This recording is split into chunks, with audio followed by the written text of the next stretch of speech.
नमस्कार दोस्तों। अभिव्यक्ति चैनल में आप सभी का स्वागत है। और मित्रों, जैसा कि आप देख ही रहे हैं कि पिछले कुछ एपिसोड से हम उसकी बात कर रहे हैं जिसके बारे में हम करते तो हैं जरूर यदा कदा, यानी अवदान, कंट्रीब्यूशन। स्कूल में पिकनिक हो, चाहे कहीं हम जा रहे हो, एक साथ मिलके जा रहे हो, फिल्म देखने जा रहे हो, तो सब मित्र जो है कंट्रीब्यूट करते हैं। या किसी होटल में जा रहे हो तो कई बार हम कंट्रीब्यूट कर लेते हैं। तो वो वाला कंट्रीब्यूशन तो हम करते हैं।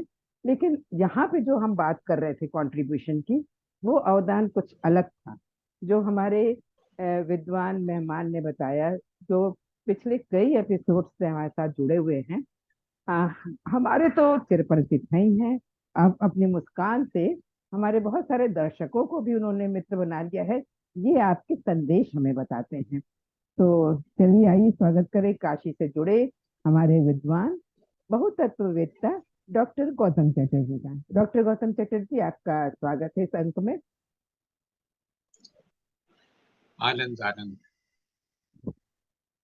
गौतम जी, हम पिछले कई एपिसोड से कंट्रीब्यूशन की या अवदान की जो आप बता रहे हैं कि सही अर्थों में अवदान क्या है, जिसका हम कुछ रिटर्न ना चाहें।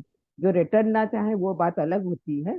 उसके अलावा भी सही अर्थों में अवदान क्या ही आपने बताया कि जो अंधकार दूर करे, अज्ञान का अंधकार, दुख का अंधकार, या इस तरीके के भी जितने अंधकार हैं। लेकिन जब आपसे हमने रिकॉर्डिंग के बाद भी बात की तो आपने बताया कि अवदान के बड़े स्तर होते हैं। तो आज हम जानना चाहेंगे कुछ नया। लेकिन उससे पहले कई बार ऐसा होता है कि हमारे हाथ में बहुत कुछ होता है और बहुत कुछ नहीं भी होता है। तकनीक हमारे हाथ में है, हम उसको अपने हिसाब से चलाते हैं, लेकिन फिर भी कहीं ना कुछ गलतियां हो जाती हैं, जिससे व्यवधान होता है। भाई, जब हम आकाशवाणी में जो है लाइव बैठे होते हैं तब हम तुरंत उसके लिए रिग्रेट कर लेते हैं, तुरंत क्षमा मांग लेते हैं कि हमें खेद है, ऐसा हो गया। तो पिछले रविवार, गौतम जी, जो हमारा एपिसोड हुआ, उसमें अचानक से वो एपिसोड खत्म हो गया। यानी आप बता रहे थे कुछ शिमला की बातें, या आप शिमला में गए, जिसमें हम मैथमेटिकल कंट्रीब्यूशन की बात कर रहे थे। तो वो बहुत सारे हमारे दर्शक जो कि हमारे नियमित दर्शक हो गए हैं, नियमित मित्र हो गए हैं, इस एपिसोड्स को देखते हैं। तो उन्होंने हमसे जानना चाहा है कि वो क्या जानकारी थी जो एब्रप्ट खत्म होने से उन्हें पूरी नहीं मिल पाई। तो हम चाहेंगे कि आप उसको कंटिन्यू करें, उस एपिसोड को मतलब एंड करें आप, कि क्या जानकारी जो रह गई थी, तब हम आगे की बात करेंगे। जी, मेरे ख्याल से वो 5 मई को स्ट्रीम हुआ था, जो एब्रप्ट एंड हुआ था ना, जिसकी आप बात कर रही हैं। जी जी बिल्कुल। और अगर ये स्ट्रीम हो रहा है तो ये शायद 12 मई को हो रहा है, तो यानी पिछले के पिछले को हुआ था, है ना। तो वो एब्रप्ट एंड हुआ था, उसमें अ, हम लोग जो बात कर रहे थे वो ये था कि शिमला में इंस्टीट्यूट ऑफ एडवांस स्टडीज में जो कि पहले राष्ट्रपति निवास हुआ करता था, तो वहां पर पूरे विश्व के में विद्वानों को बुलाया जाता है और स्पेशलाइजेशन कोर्स होते हैं वहाँ पर। जैसे यूनिवर्सिटीज में होते हैं ना एकेडमिक लेवल पर, तो सेंटर ऑफ एक्सीलेंसी होता है, तो वो उससे भी ऊपर की चीज है। तो उसमें रिसर्च फेलोज ये होते हैं जो आपने मास्टर्स कर लिया है, पीएचडी कर लिया है और एकेडमिक लेवल पर बहुत हायर पर पहुंच गया, उससे भी हाईएस्ट जो लोग जगह पर होते हैं उनको लेकर के वहाँ पर स्टडी होता है। तो वहाँ पर जो समर स्कूल और नाट्यशास्त्र था, वह प्रोफेसर राधा वल्लभ त्रिपाठी जी इसको ले रहे हैं। तो मुझे बुलाया था, तो वो उसको संस्कृत से हिंदी और अंग्रेजी में अनुवाद करके बता रहे थे और मैं उसको मॉडर्न इंप्लीकेशन बता रहा था। उसमें मैंने ये बताया था कि भारतीय जो ज्यामिति है वो हमारे चित्त के आकार से आया है, या जो अरूप चित्त है उसको रूप दिया गया, आकार दिया गया। हमारे यहाँ अरूप की ही महिमा है। और जैसे कि मैं कहता हूँ कि अरूप जो है वो रूप की शक्ति है, रूप का सौभाग्य है, यही मैं बता रहा था। और ये जो ग्रीस की ज्योमेट्री उससे बिल्कुल भिन्न है। तो उसको उसके कुछ महीने बाद ही मैंने पाया था कि किसी व्यक्ति ने मेरी उस बात को भी लेकर एक किताब लिखी है, क्योंकि ये बड़े पोस्ट पर है तो कॉपी करना ये करना। लेकिन उसमें क्या होता है कि मूल बात उनसे छूट गई थी उसमें। होता क्या है ना कि हम लोग जब किसी की बात सुनते हैं तो जो हमें पसंद है उतना ही सुन पाते हैं। इसलिए अपने आग्रह को हटा के अगर सुने तो वो सुनेंगे जो बोला जा रहा है। तो उनको सुनाई दिया था जितना, उतने को उन्होंने तुरंत किताब दे दिया कि मैं पहला व्यक्ति हूँ उसको बताने वाला। ये उनको खोजना चाहिए था, क्योंकि जब आप कोई चीज खोजेंगे तो वो मौलिकता ही अपने आप को बताएगी। तो उसमें उससे मूल बात छूट गई थी कि ये फायर ऑल्टर्स जो है वो हमारे चित्त के ही रूप लेते हैं, और वो चित्त के नाम क्या क्या होते हैं और वो क्यों वैसे चित्त होते हैं। और फिर उससे बाकी चीजें आई थी हमारे यहाँ, जिसमें कि किसी त्रिभुज का स्क्वायर करने पर वर्ग का स्क्वायर होता है, दो वर्गों का स्क्वायर करने पर, ये सब जो फॉर्मूलाज आए थे वो बाद में आए थे, लेकिन ओरिजिन यहाँ से। तो आप देख रहे हो कि मैंने जो अब तक जितनी बातें की हैं, शायद एक बार ज्ञानगंज की बात की है। तो ये किताब जो है, बिल्कुल, मैं वही ये पूछने वाली ज्ञानगंज। थी कि हाँ हमने पिछले 5 तारीख को ज्ञानगंज की बात की, और वो हमको किताब आपके पास दिख गई कि ज्ञानगंज किताब वो रखी है आपके पास है। बड़ा अच्छा लगा देखकर। हाँ, ये किताब मैंने यहाँ पर रहती है। ये गोपीनाथ कविराज जी की तस्वीर आप देख रहे होंगे, जो बनारस के कहा जाए कि साधक थे, अंतिम महापुरुष थे, विश्वविद्यालय जी के शिष्य थे। और ये उन्होंने जो बांग्ला में लिखा, तो इसको पहली बार अंग्रेजी अनुवाद हुआ है। तो ये ज्ञानगंज के बारे में है। इसी किताब का पहले जापानीज ट्रांसलेशन हुआ है, फिर वो छपा है, फिर इंग्लिश में भारत में छपा है। और ये अ, छपा है, अब लोग पढ़ रहे हैं, इसको जान रहे हैं ज्ञानगंज के बारे में। तो जो लोग खोज रहे थे हिमालयन वैलीज में, उनको एक हेल्प हो जा रहा है। ये अवदान हो रहा है, बदले में मुझे कुछ नहीं चाहिए। तो और मुझे, मैंने कभी सोचा भी नहीं है अभी इसके बारे में, लेकिन ये अब ये हो रहा है कि लोगों के काम आ रहा है कि ये कैसे ढूंढे, कहाँ ढूंढे। जो वेग था, अभी बुक आ गई है।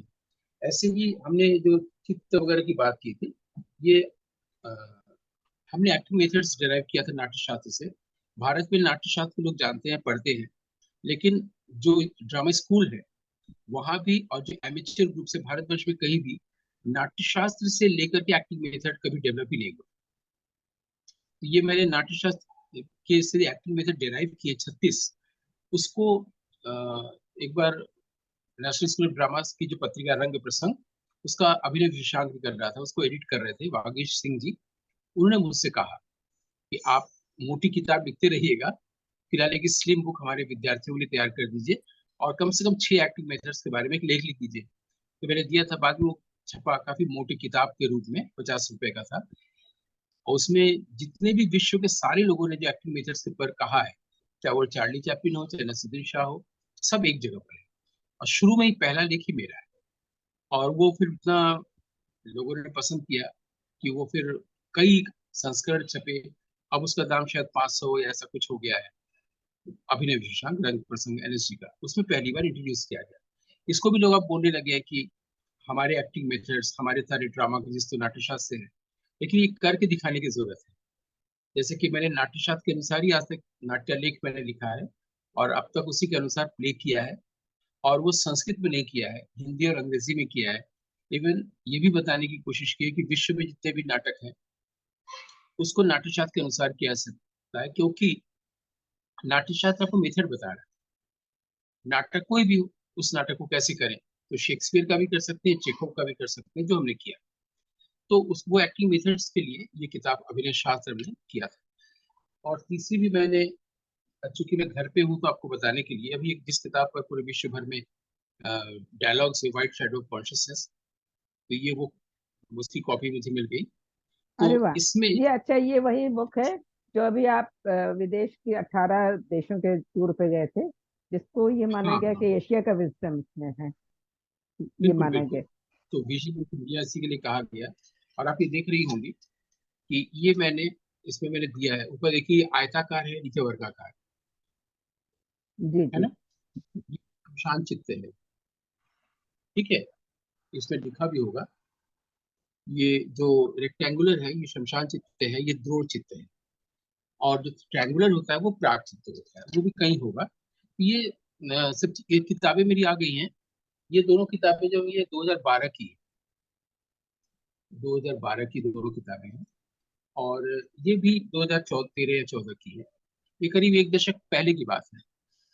तो हम लोगों ने अब तक कंट्रीब्यूशन पर बात की, जी और उसमें हम लोगों बिल्कुल। ने पहले जाना था कि बुद्ध का सारनाथ आना, उसके पीछे का प्रयोजन क्या था, ज्ञानगंज की बात की थी। फिर हम लोग मैथमेटिक्स तक गए, नाट्यशास्त्र को लेकर के, आपके हम यही किस चाहते हैं तरह कि से आप इंडियन ज्योमेट्री। कंट्रीब्यूशन का, हाँ कंट्रीब्यूशन का, क्योंकि आपने बताया कि विभिन्न स्तर होते हैं, तो हम क्यों ना लेवल बाय लेवल उसको जो है आगे बढ़ते चलें, तो हमारे लिए समझना भी रोचक होगा, आसान होगा, और अच्छा भी रहेगा दर्शकों के लिए भी। हाँ बिल्कुल, लेकिन मेरी आवाज का वॉल्यूम कम हो रहा है या आपकी आवाज का वॉल्यूम कम है, ये मुझे कुछ लग रहा है। नहीं आपकी हमें, आवाज का वॉल्यूम, हाँ, मेरी आवाज तो जो है, आपकी आवाज मुझे ठीक मिल रही है, मेरी आवाज क्या आपको कम मिल रही है? नहीं, आपकी आवाज का वॉल्यूम जो है थोड़ा कम लग रहा है, वॉल्यूम बाकी सब ठीक ठाक है। हाँ, अच्छा। तो आपने अभी क्या पूछा या कहा, वो मुझे फिर से सुनना है। हम ये कह रहे थे कि आपसे जब बात की मैंने, तो जब हमारी इनफॉर्मल बात हुई रिकॉर्डिंग के बाद, तब आपने बताया कि कंट्रीब्यूशन के कई स्तर होते हैं। तो मुझे ये लगा कि हाँ, अगर हम लेवल बाय लेवल एक एक स्तर को जानते चले, तो हमारे लिए समझना भी आसान होगा, और दर्शकों के लिए भी ये ज्यादा सहज सरल होगा, रोचक भी होगा। तो हम चाह रहे थे कि आप अगला स्तर हमें बताएं, अभी तक आपने जो बताया उसके बाद जो किस किस तरह के कंट्रीब्यूशन होते हैं। एक्चुअली एक होता है कि हमारे यहाँ पास सामाजिक जगत है, व्यवहार जगत है। व्यवहार जगत से हम लोग पारमार्थिक जगत तक जानते हैं, इसको अल्टीमेट कहते हैं। एक तो रियलिटी वो है जिसे हम सेंस करते हैं कि ये कंप्यूटर है या मोबाइल है ना। और एक होता है कि ऐसी जगह जो कि अल्टीमेट रियलिटी जिसको कहते हैं। तो अल्टीमेट रियलिटी जब भी होता है वो दिखाई नहीं देता है, क्योंकि वो सूक्ष्म होता है, इसलिए वो अमूर्त और अरूप होता है। तो जैसे मैं आपसे अभी बोलूं कि मैं किसी ऐसे किसी ऐसे व्यक्ति के प्रेम में हूँ, मैं किसी के प्रेम में हूँ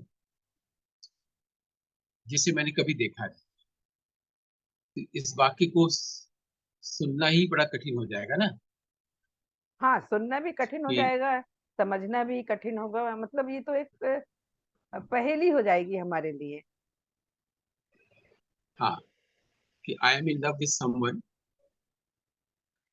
who I never met, never seen. यहाँ पर देखने का मतलब है कि आंखों से जिसको मैं नहीं देख रहा हूँ, लेकिन जिसे मैं महसूस कर रहा हूँ, है ना। अब जैसे अ, मीराबाई कृष्ण को देख रही है, हम नहीं देख पा रहे हैं, लेकिन she is in love with someone ना। तो अब क्या हुआ कि एक लेवल और आगे बढ़ गए हम लोग, थोड़ा और डेप्थ में आ गए। तो इसके लिए सबके अलग अलग अनुभव होते हैं। पहली बात तो ये है कि हमारी जो ज्ञानेंद्रिय है वो तो वास्तव में 10 है, लेकिन हम लोग को 5 बताया जाता है। ऐसी संगीत में हमारे यहाँ कहा जाता है कि जो चक्र होते हैं, जैसे 6 चक्रों की बात करते हैं। मैं समझ रहा हूँ कि आप ये पूछने वाली हो 10 ज्ञानेंद्रिय क्या है, मैं धीरे धीरे बिल्कुल हाँ, आऊंगा। बिल्कुल हाँ, हम यही पूछने वाले थे कि तो 10 चलिए, अभी हम ज्ञानेंद्रियां लोग क्या को हैं। इनसे कहा गया शत चक्र, 6 चक्रों की बात की गई है। लेकिन संगीत का अगर आप ग्रंथ पढ़े तो उसमें आएगा 10 चक्र। अब योग के लोग, ऋषि मुनि योगी, ये लोग तो पहले हैं, फिर संगीत के लोग हैं। तो कोई भी आम विद्यार्थी बोलेगा कि 6 चक्र होता है, 7वां चक्र सुना नहीं गया कभी। लेकिन अगर उनको ये जानकारी दी जाए कि संगीत में एक ग्रंथ है जो प्रामाणिक ग्रंथ है और उसमें 10 चक्रों की बात की गई है, तो उसको आश्चर्य होगा कि कैसे है। तो जैसे 6 से 10 चक्र तक जाते हैं, वैसे हमारे यहाँ कविराज जी ने, गोपीनाथ कविराज जी ने 100 चक्रों की बात की। तो ये एक एक करके, एक स्टेप बाय स्टेप हम लोग गहराई में उतरते जाएंगे, इसका अंत नहीं है। जैसे जब कोई किसी को गुस्सा आता है और वो किसी व्यक्ति के प्रति जब अपना क्रोध प्रदर्शित करता है, तो वो सोचता है कि ऐसे मारेंगे वैसे मारेंगे, कर रहा है। फिर सोचता है नहीं ऐसे भी मारेंगे, फिर उसके बाद होता है नहीं ऐसे करेंगे, वो फिर उसका गुस्सा बढ़ता रहता है, उसका अंत नहीं है। ऐसी घृणा का अंत नहीं है, ईर्ष्या का अंत नहीं है। वैसे ही जो शुभता है, जो पवित्रता है, जो शिष्टता है, उसका भी अंत नहीं। क्योंकि ईश्वर ने सब कुछ ऐसा रखा ही है कि सब कुछ अनंत है। तो अगर आप अच्छे रास्ते पे चलेंगे, या अगर मैं ईश्वर के रास्ते पे हूँ, तो वो भी अनंत है। एक स्टेप और आगे, स्टेप और आगे। बस फर्क ये है कि जो इम्पिरिकल रियलिटी है, इम्पिरिकल रियलिटी उसे कहते हैं जिसको हम लोग सेंस करते हैं आंखों से, कानों से, अपनी ज्ञान इंद्रियों से, है ना। जैसे मान लीजिए कोई कुंड है, कोई सरोवर है, उसमें सीढ़ी है। अब उसमें सीढ़ियों से हम लोग उतरते हैं तब कुंड के अंदर जाते हैं। लेकिन ये जो अल्टीमेट रियलिटी का सरोवर है, उसमें तो कोई रूप है नहीं। तो उसको समझाने के लिए हम लोग बाहरी दुनिया का ही कोई रूप लेते हैं, एज एन एनालॉजी, रूपक के तौर, प्रतीक के तौर पर। तो वहां पर जाके ये कहना पड़ता है कि वो एक ऐसा सरोवर है जिसमें मुझसे पहले कोई उतरा नहीं था। जब मैं उतरा तो सीढ़ियां बनी, अब दूसरे लोग भी उसमें उतरने लगे। मतलब कि सबके लिए अपना सरोवर भीतर होता है। कबीर जब उतरते हैं तो सीढ़ियां बनती है। फिर कबीर के जो फॉलोअर्स होते हैं उसी सीढ़ियों को उतरने लगते हैं। इसी तरह से उसको बाहर के रियलिटी में भी समझा जा सकता है कि कुमार गंधर्व ने एक नए ढंग से गाना शुरू किया, कोई नई शैली। अब कुमार गंधर्व को अगर कोई कॉपी कर रहा है तो उसी की तरह से गाना चाह रहे हैं। जैसे मधु मुद्गल है, शुभा मुद्गल है।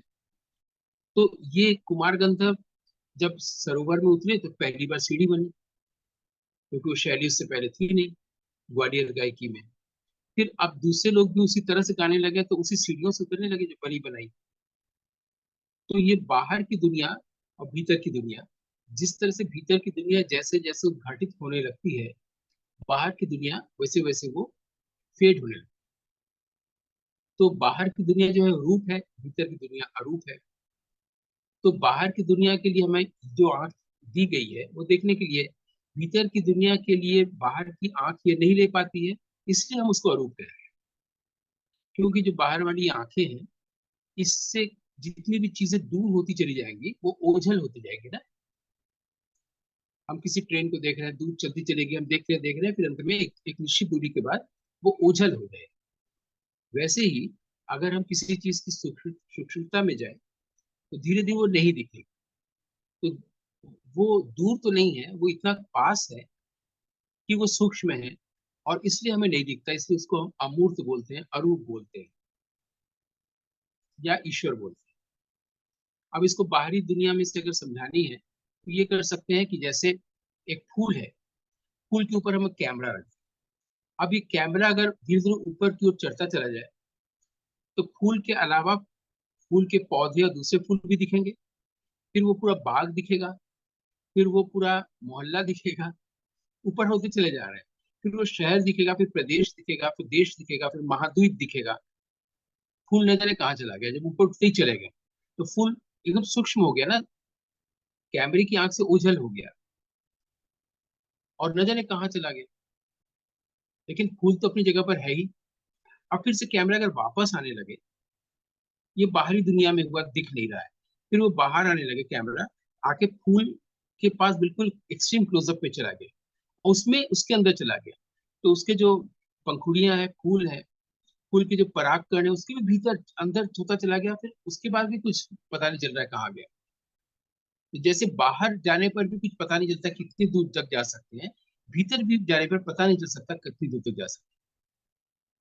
लेकिन अगर हम बहुत दूर से भी देख रहे हैं, अगर फूल नहीं दिख रहा है तब भी तो फूल है। और फूल के अंदर भी प्रवेश कर गए सूक्ष्मता में, उसके अंतर जगत में, तो भी फूल नहीं दिख रहा है। इसीलिए जो हमारे यहाँ व्याकरण का पहला ग्रंथ है, अष्टाध्यायी, महर्षि पाणिनि का, उसमें एक सूत्र है, अदर्शनम लोपः। कोई चीज अदर्शन हो रहा है, अगर किसी चीज का दर्शन नहीं हो रहा है, इसका मतलब ये नहीं कि उसका लोप हो गया है। मतलब अगर ईश्वर नहीं दिख रहा है तो इसका मतलब ये नहीं कि ईश्वर नहीं है, हमें नहीं दिख रहा सही बात, बहुत है ना। सुंदर, बहुत इस सुंदर। बात को बताने के लिए हमने एक इमेजरी ली थी अपनी फिल्म कुहासा में, जिसमें वो लड़का जो है फादर से बहुत जुड़ा है, माने he is in love with his father, father करा रहे हैं, और उसमें वो अपने कंप्यूटर की स्क्रीन पर फादर लिखता है, और उसमें उस रंग डालता है सफेद रंग, तो दिख नहीं रहा है, सफेद में सफेद हो गया। फिर जब लाल, तो दिख रहा है वहां पर कुछ लिखा नहीं है, कोई शब्द नहीं है, लेकिन सिलेक्ट हो रहा है कर्सर से। लेकिन जब लाल रंग डाल रहा है तो फादर लिख के आ जा रहा है, तो सफेद में सफेद मिल गया है ना। फिर वो अपनी डायरी देखता है जिसमें लिखता है कि दिख नहीं रहा है, इसका मतलब ये नहीं कि नहीं है, हम जब उसमें रंग डाल रहे हैं, रंग भर रहे हैं, तो वो दिख रहा है। ये रंग कैसे भरे कि वो दिखे जो नहीं दिखता, है ना। तो इसके लिए हमने, ये तो हमने फिल्म में दिखाई थी ताकि लोगों तक ये बात पहुंचे, पाड़िनी वाली। इसके अलावा फिर हमने अपनी अनुभूति को जीवन में फिर एक मेटाफोरिकली ऐसे ही कहा था, जैसे मेरे पीछे या मेरे सामने कहीं भी लाइट की जा सकती है। जैसे कि महाभारत में राही मासूम रजा ने लिखा था कि अगर परछाई देह से बड़ी होने लगे तो समझो पुत्र कि ये सूरज अस्त हो रहा है। इस तरह कुछ था ना। तो परछाई अगर देह से बड़ी होने लगे तो समझ लो कि सूरज अस्त में, ऐसा कुछ लाइन था। तो ये जो परछाई होती है वो लाइट पर डिपेंड करता है। मैंने इसलिए वो एग्जाम्पल दिया कि थोड़ा सा लाइट मूड भी बने, क्योंकि हमें बहुत सीरियस बात होने वाली है, इसलिए उसके पहले मैंने कुछ ऐसा किया। तो अगर लाइट मेरे सामने से दी जाएगी तो उसमें मैं यानी कि ऑब्जेक्ट दिखेगा, ठीक है। लाइट अगर मेरे पीछे रख दी जाएगी तो मैं, मेरा चेहरा नहीं दिखेगा। आपकी आंख और मेरे चेहरे के बीच में लाइट जरूरी है। लाइट वेव ट्रेवल करेगा आपकी आंख से लेकर ऑब्जेक्ट तक, तो वस्तु दिखती है ना। तो लाइट सामने है तो मैं दिख रहा हूँ। लाइट अगर पीछे हो जाएगा तो पीछे लाइट दिखेगा, सामने वो ब्लैक का का आकार होगा ना, जिसको सिल्यूट कहते हैं, ठीक है। यानी शैडो हर स्थिति में बन रहा है, सामने से देने पर भी, पीछे से देने पर भी। लेकिन जो लाइट भीतर हमारे है उसका भी तो कुछ शैडो पड़ेगा, उसका शैडो हमेशा सफेद होता है। जैसे कि हमने कंप्यूटर में बताया तो दिख नहीं रहा है।